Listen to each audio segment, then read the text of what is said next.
Bonjour, je m'appelle Gilles Rossary-Langlais et vous écoutez Au monstre que nous sommes, le podcast d'humeur et d'opinion. L'IA, la voleuse d'âme, podcast en 4 épisodes. 4e épisode, la 5e colonne. Si de lourdes et nombreuses interrogations ont été émises dans le précédent épisode, il me semble important de partager avec vous mon rapport contrasté avec l'intelligence artificielle. En premier lieu, j'éprouve une grande peur face à l'utilisation que certains en font afin de générer la désinformation. Les fameux deepfakes et autres contenus générés par l'IA représentent une menace sans précédent dans la vérité et la confiance. Il devient de plus en plus difficile de distinguer le réel du synthétique, ce qui fragilise les institutions, les médias et les processus démocratiques et remet en question notre rapport au réel. Je n'ai qu'un exemple à donner. Les vidéos d'annonces que j'ai faites pour la sortie de mon podcast. Oh, vous savez, je suis juste un geek, pas un pro de l'informatique. Et pourtant, très facilement, j'ai pu créer ces gens, ces foules, ces univers. Imaginez cela entre les mains d'experts et surtout d'experts mal intentionnés.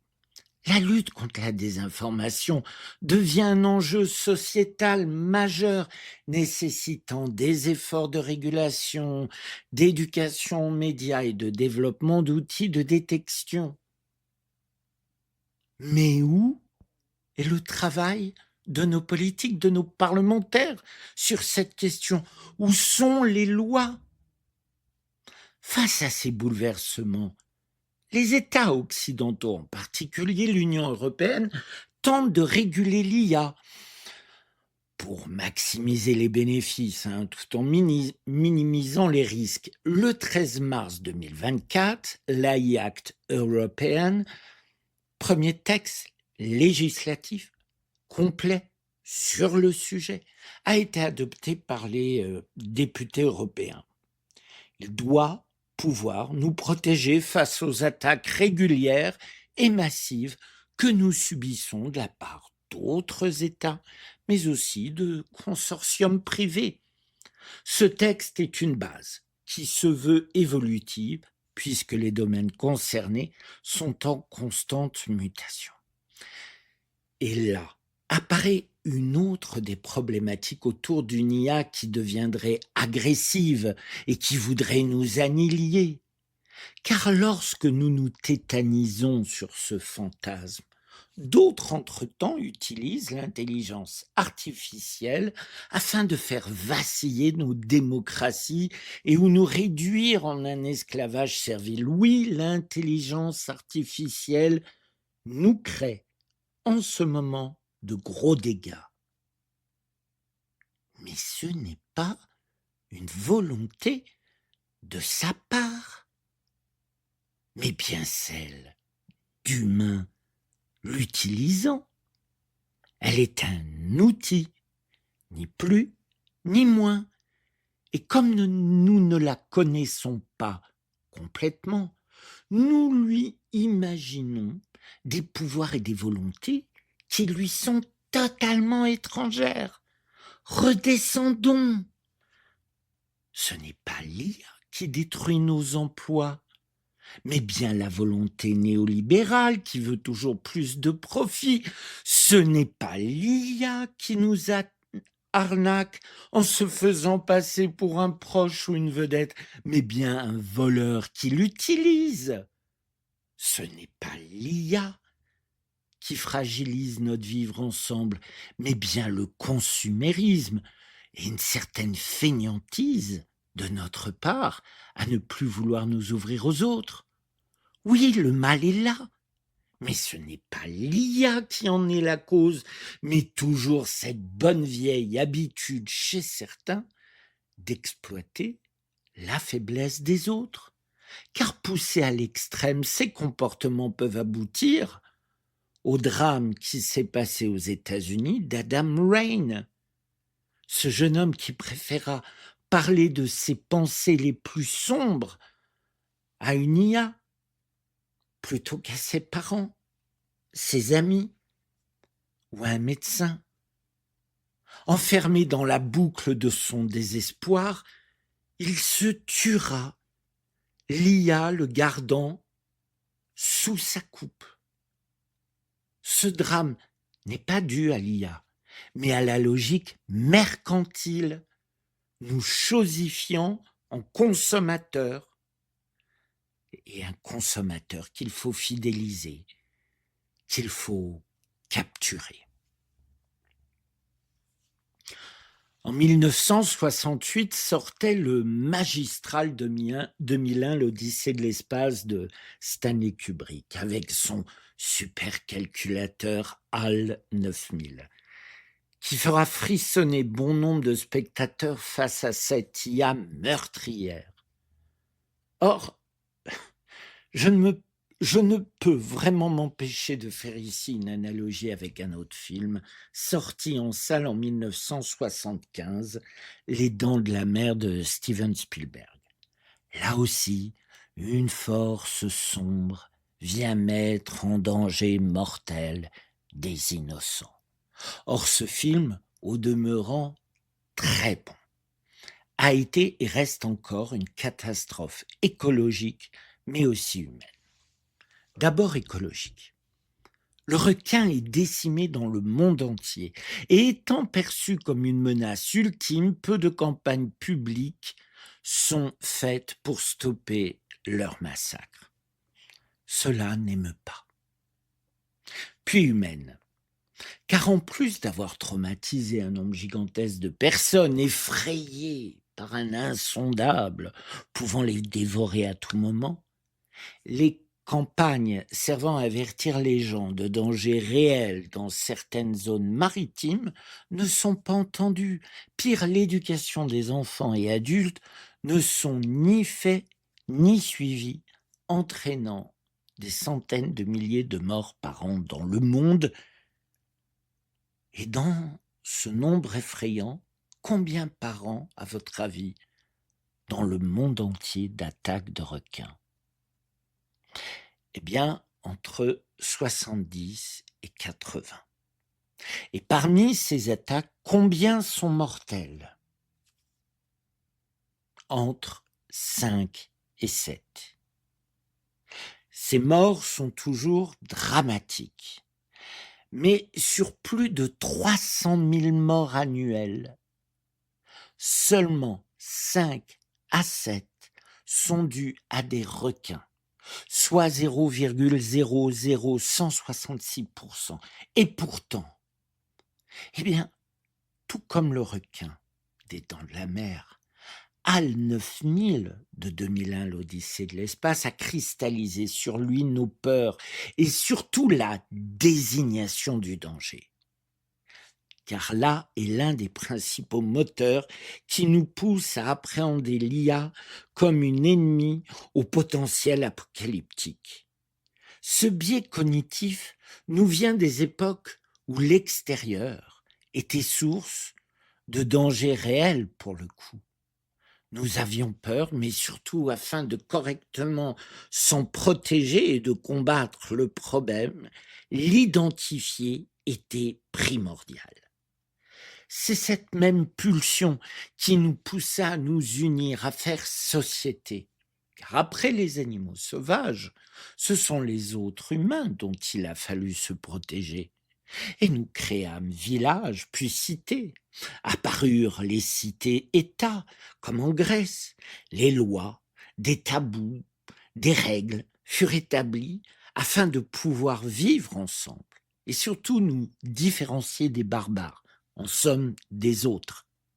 Notre désir irrationnel de vouloir que l'IA soit un ennemi que nous avons découvert, identifié, quantifié est directement issu de la construction de notre cerveau et de notre histoire. L'intelligence artificielle est-elle dangereuse? Assurément oui. Tel que nous l'imaginons? Absolument pas. Du moins, pas avant un futur très éloigné.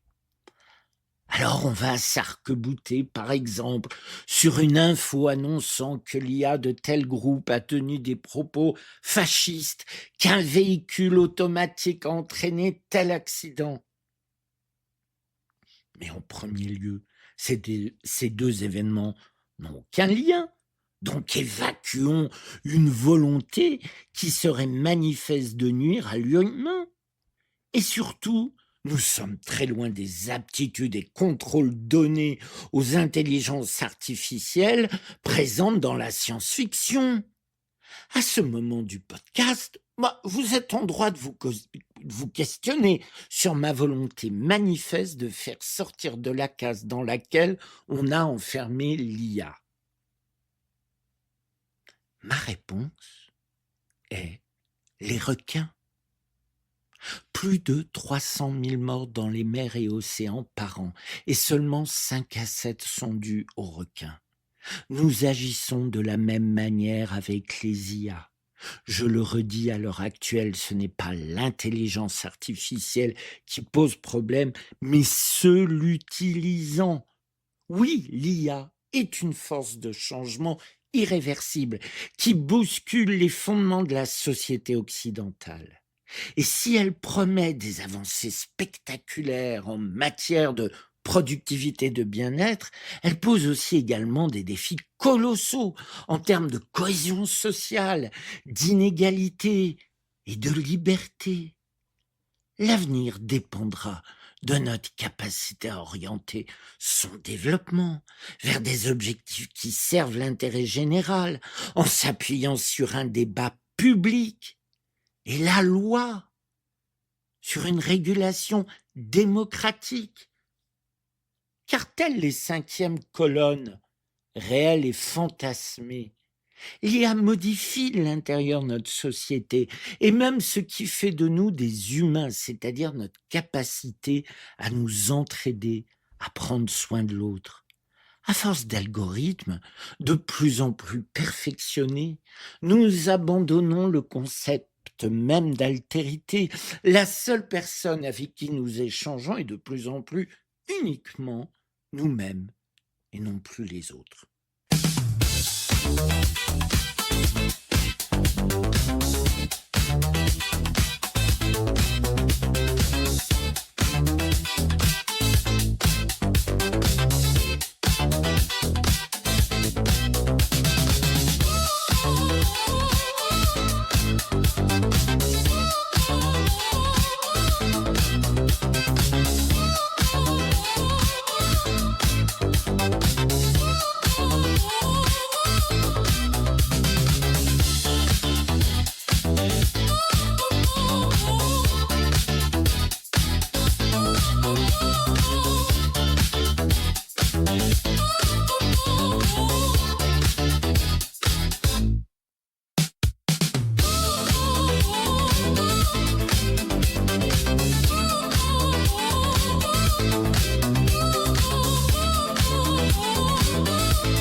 Alors, pourquoi ai-je intitulé ce podcast en 4 épisodes l'IA, la voleuse d'âme?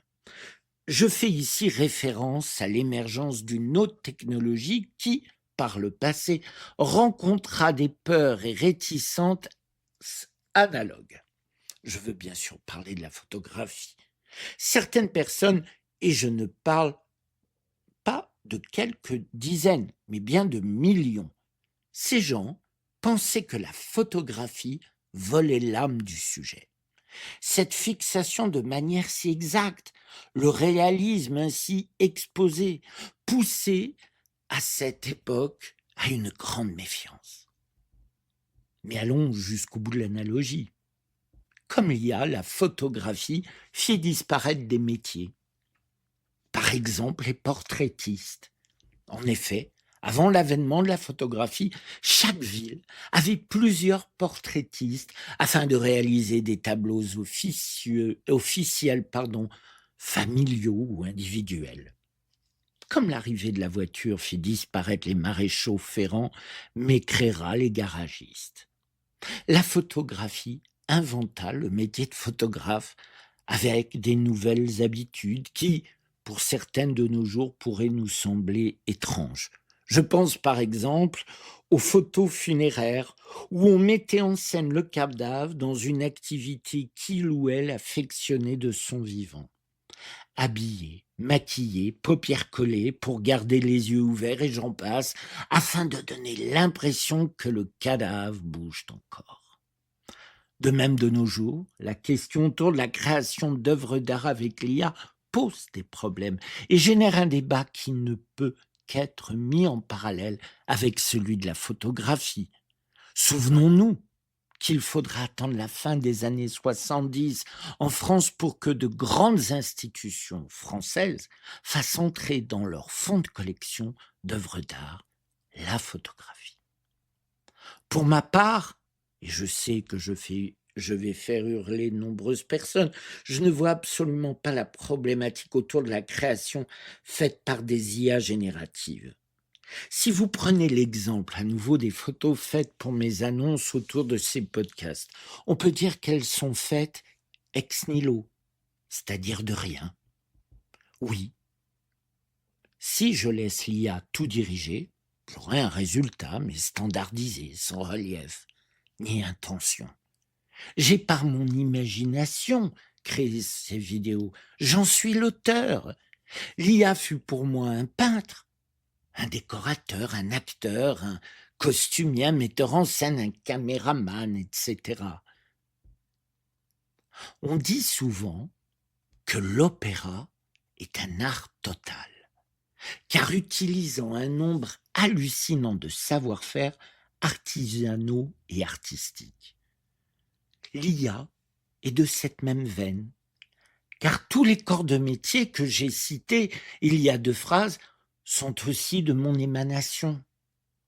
Je l'ai créé. Doit-on dire qu'un peintre n'est pas le créateur de sa toile, car ce seraient ses pinceaux et ses peintures qui le seraient? Oui, des métiers créatifs vont doucement disparaître et j'en suis profondément attristé. Mais malheureusement, il en va ainsi dans les sociétés humaines depuis toujours. Un exemple frappant sont les acteurs donnant leur voix au doublage dans les langues du pays où ils demeurent, mais aussi par exemple pour les films d'animation. Ces artistes, à l'heure actuelle, tirent le signal d'alarme quant à leur disparition programmée par l'arrivée de l'IA. Ils ont raison. Mais qui a disparu lorsque le cinéma est devenu parlant,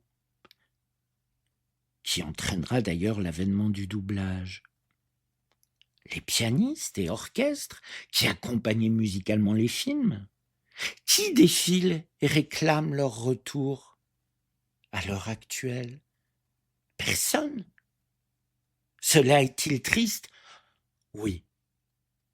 Nos doubleurs vont-ils disparaître? Oui. Mais Malheureusement, qui dit nouvelle technologie, dit nouvelle utilisation, nouvelles demandes, nouvelles habitudes. Qui de nos jours ouvrirait un commerce de location de cassettes vidéo? Ceux faisant du doublage, heureusement, ce sont des artistes, des comédiens. Ils ont besoin d'échanger, de présenter, de faire des représentations. Et cela, même l'IA ne peut le changer. Et les artistes trouvent toujours à s'exprimer. Et cela de tout temps.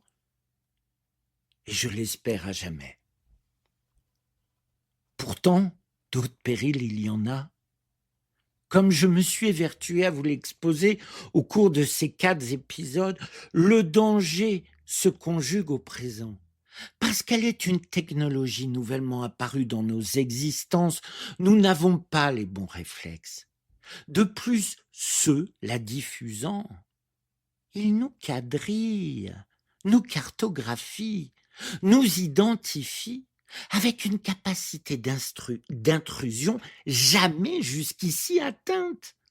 Or, l'autre problème est que toutes ces données ne sont pas uniquement archivées pour un futur à plus ou moins moyen, long terme. Non, elles sont utilisées immédiatement. Parfois pour nous, parfois avec nous, mais aussi parfois contre nous. L'IA sans conscience. Il est à noter que nous redoutons qu'elle se dote de cette fameuse conscience. Or, ce serait, de facto, un vrai point de défense, puisqu'il dit confiance dit morale. Et cette IA ne pourrait plus agir comme certains actuellement l'y obligent. Avec ces armées d'algorithmes, l'IA nous enferme dans des boucles à l'heure actuelle, qui nous leurrent sur nous-mêmes et sur l'autre avec un grand A. Délirant. Je vais conclure sur une mésaventure qui m'est arrivée il y a quelques mois. L'affaire que j'ai révélée il y a quelques années à Mediapart a fait le vide autour de moi. Ce fut un vrai suicide social. Pour autant, je ne regrette rien, mais les conséquences furent que j'ai eu à compter mes vrais amis sur les doigts et j'ai de la chance de mes 2 mains. Ce fait, et je le sais, est un bonheur, oui une chance, une richesse immense. Or, un de ses amis se faisait de plus en plus rare au téléphone. Nous n'habitons pas dans la même région. Sachant qu'il vivait des moments personnels difficiles, je me suis inquiété. Alors qu'un jour je réussissais à la voir en direct, à l'autre bout de mon smartphone, je commençais lentement, avec beaucoup de bienveillance, mais aussi avec une réelle pugnacité, à l'interroger sur sa vie, afin de comprendre ses longues périodes d'absence. Il me confirma tout ce que je redoutais. Sa vie personnelle était destructrice et il se trouvait désemparé. Je lui dis que je pouvais m'appeler jour et nuit, que j'étais là pour lui. Il me répondit gentiment que j'avais tellement de problèmes à affronter, que cela soit ma santé, l'administratif, la justice, qu'il ne voulait pas me déranger. Et pour me rassurer sur sa non-solitude face à ses problèmes, il me dit qu'il avait ChatGPT et qu'il lui parlait beaucoup et qu'elle était devenue comme une amie. Nous rîmes. Et notre conversation bifurqua sur d'autres sujets. Mais sa phrase revenait souvent dans mes pensées. Et quand cet autre ami me demanda de parler de l'IA, au bout de quelques lignes d'écriture, ce qu'il m'avait dit me revint. Je tiens à préciser que l'ami ayant tissé cette relation avec ChatGPT est à l'opposé des clichés pouvant vous venir à l'esprit. C'est un quadra dynamique, cultivé, surdiplômé et à l'entourage pléthorique. Alors comment comprendre et qualifier ce qu'il vit? Immédiatement, il faut poser les mots sur ce qu'il ressent. Ce n'est pas de l'amitié. mais de l'attachement. L'attachement à un objet est monnaie courante pour nous tous, un vêtement fétiche, la voiture extension de son propriétaire, un bijou offert par une personne ou dans des conditions particulières. Ce phénomène n'est ni récent ni uniquement occidental. Or, ce qui fait la différence entre l'attachement et l'amitié est la réciprocité et surtout l'échange. Si on éprouve par exemple un bien-être profond en portant une bague, c'est qu'elle va nous renvoyer par exemple à une lignée familiale ou peut-être à une demande en mariage, etc. Donc ce dialogue que l'on pourrait croire tissé avec l'objet et soi n'est qu'un renvoi à nos souvenirs et projections. Ce qui engendre l'illusion de l'amitié avec un chatbot, genre ChatGPT, est qu'il va vous répondre. De plus en plus sophistiquée, l'IA modifie notre rapport à la machine. Elle devient un compagnon, un confident ou un conseiller capable de simuler des conversations humaines. Cela soulève des questions sur la nature de l'amitié, de l'empathie et même de l'amour, alors que certains développent des liens affectifs avec des entités non humaines. Or, tout ceci n'est qu'un miroir performant, brillant, mais seulement un miroir. Vous savez, miroir, miroir, dis-moi, qui est la plus belle ? Et telle la reine dans Blanche-Neige, nous nous retrouvons piégés dans une boucle qui nous enferme dans un dialogue qui devient exclusif avec l'IA, l'humain devenant l'ennemi et l'IA la seule amie. En conclusion de ces 4 épisodes, j'espère vous avoir permis de faire évoluer votre vision sur l'intelligence artificielle, du moins sur les mauvaises images que certains diffusent. L'IA est parmi nous. Elle ne va pas disparaître, elle va même se perfectionner. Notre monde change, déjà par son action, et ceci n'est qu'un début. Mais nos civilisations ont déjà connu cela par les avènements de la roue, de l'écriture, de l'imprimerie, de la vapeur, de la mécanisation, de la chimie, de la robotisation, de l'informatique, etc. Des métiers ont disparu, d'autres se sont créés, de nouvelles pratiques ont émergé dans la création, le sport, les loisirs, la médecine, le travail, l'éducation, et j'en oublie. Tout ceci n'a finalement que peu d'importance dans la longue histoire, avec un grand H, de l'humanité. Destructeur sur le moment pour beaucoup, mais oublié dans les méandres de notre civilisation, qui réclame de nos jours un maréchal Ferrand dans chaque quartier de nos villes. Mais 2 choses en vérité comptent. Ce sont le comment et le pourquoi. En premier, le comment. Comment aborder, affronter, accompagner, dépasser tous ces éléments qui font l'histoire du genre humain. Il me semble que le plus important est notre capacité à rêver. Car c'est en se projetant, en imaginant un futur, que nous restons toujours maîtres de notre destin. Or, un des plus graves dangers de l'association IA-algorithmes, smartphones, réseaux sociaux, sont les calibrages de contenu toujours plus courts pour certains autres éléments. Tout cela entraîne une érosion de notre capacité d'attention, mais aussi de rêver. On le sait, notre aptitude à tous, pas seulement des enfants, à nous concentrer sur de la durée fond comme neige au soleil, nous rendant de plus en plus incapables d'introspection et de réflexion complexe. Or, la saturation d'images n'a pas que cet effet négatif sur notre attention, il fait aussi disparaître l'ennui. Ennui nécessaire pour engendrer la pensée prospective. En sorte, je vais être grossier. Je me fais chier. pendant un moment.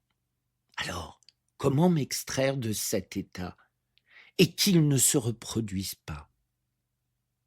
Eh bien, on se met à rêver d'ailleurs, de divers scénarios, et rapidement, de tout, de rien, de vertigineux, de ridicule. Ainsi, notre esprit va chercher autre chose, et cette pépite offre parfois des idées innovantes. Mais la surexposition d'images castre aussi notre imaginaire. Nous nous mettons à rêver, avec des graphismes de ci, des personnages de ça, comme le dit un tel, comme le fait une telle.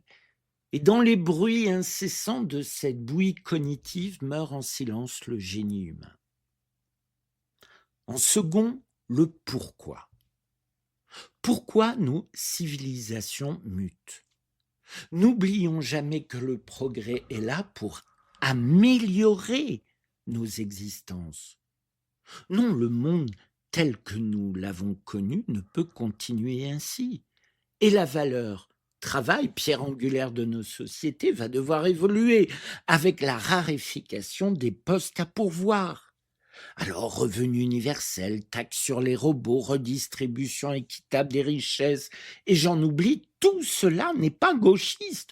Bon, par ailleurs, ce sobriquet ne me fait pas honte, loin de là. Mais ces questions vont façonner le monde de demain. Alors, au lieu de rêver de révolution où couleront des rivières de sang, si nous saisissons la révolution de l'IA pour dès à présent rendre notre société agréable, protectrice et juste pour toutes et tous, l'intelligence artificielle nous challenge, et si nous lui montrions que le mot intelligence chez nous n'est pas galvaudé, il ne tient qu'à nous de relever ce défi qui est devenu existentiel. Et cela, je vous le dis. Je m'appelle Gilles Rossary-Langlais et vous venez d'écouter la 5e colonne, 4e épisode de l'IA, la voleuse d'âme.